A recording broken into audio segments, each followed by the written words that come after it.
On ne le sentait pas très bien, on en a eu la preuve aujourd'hui puisqu'il est lâché par rapport à ce qu'il faisait hier. Mais il y a quelques secondes, il nous semblait en grande difficulté et le voici qui a lâché Olano.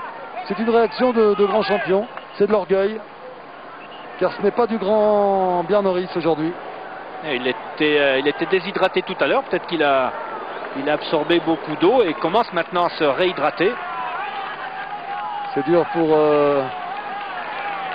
Alors qu'on voit là l'attaque donc du champion. Bjarne Riis aussitôt marqué, comme on dirait au football, par Laurent Dufaux. Oui, voici l'homme de tête dans la foule, dans la dernière montée sur Andorre. On vous a dit 100 fois, ne vous mettez pas à l'intérieur des virages. Parce que le gars voilà, traverser devant les coureurs, c'est bien, comme ça vous risquez de le mettre par terre. Et ensuite vous courez à côté de lui, comme ça si vous trébuchez, il est par terre. Voilà tout ce qu'il ne faut pas faire. Riis tout seul. Riis tout seul, alors tiens, il nous fait vraiment un final éblouissant, Riis. Il a lâché du faux. Non, mais je persiste à penser que Riis était déshydraté, il a beaucoup bu dans la descente, le temps que son organisme se réhydrate. Et il retrouve maintenant de bonnes sensations, c'est un peu tard. Oui, mais il va limiter les dégâts par rapport à Richard Virenque, et ça oui, c'est important pour lui. C'est malheureux pour Virenque, parce qu'il va se trouver pris entre deux télécoms.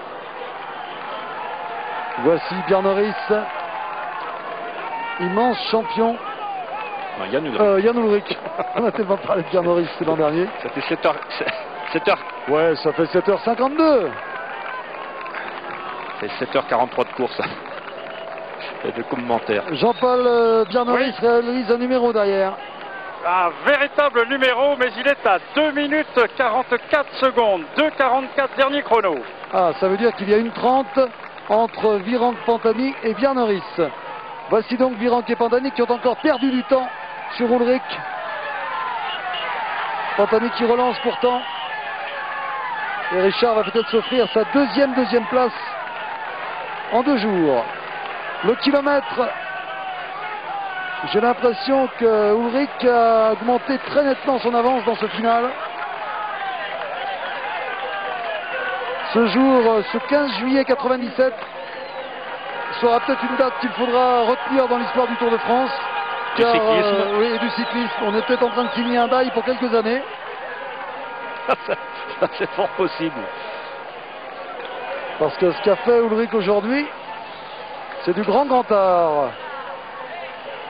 Sous le regard de Jean-Marie Leblanc, de Xavier Beauchamp, à gauche de votre écran. Le champion du jour, Jan Ullrich, immense champion, que l'on doit saluer aujourd'hui avec tous les égards qu'il mérite. C'est la naissance d'un très grand aujourd'hui. On savait depuis l'an passé à Saint-Émilion qu'il était capable de battre tous les meilleurs rouleurs du monde. Après le Tour de France, après un lourd Tour de France entièrement au service de son leader Bjarne Riis, et bien Jan Ullrich prouve aujourd'hui quelle finale qu'il est capable également d'assommer le Tour dans la montagne. Comment pourra-t-on battre un coureur comme ça? En attendant bien sûr une défaillance, mais quelque chose me dit qu'il va peut-être falloir attendre longtemps. Il finit au sprint, Jan Ullrich.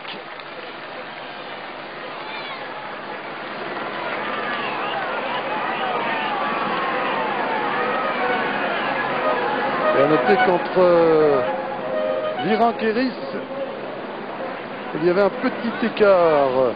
Un écart de...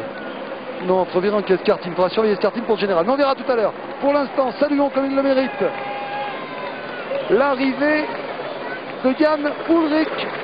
Cette image est importante. Cette image change la face du Tour 97 après 7h45 minutes de course. Jan Ullrich prend le pouvoir dans le Tour de France. Magnifique numéro de l'Allemand. Le Tour de France change d'allure aujourd'hui. C'est le nouveau leader de l'équipe Télécom, le nouveau leader du Tour de France. Et sans doute pour les années à venir, le nouveau leader du cyclisme mondial. Bravo Jan Ullrich.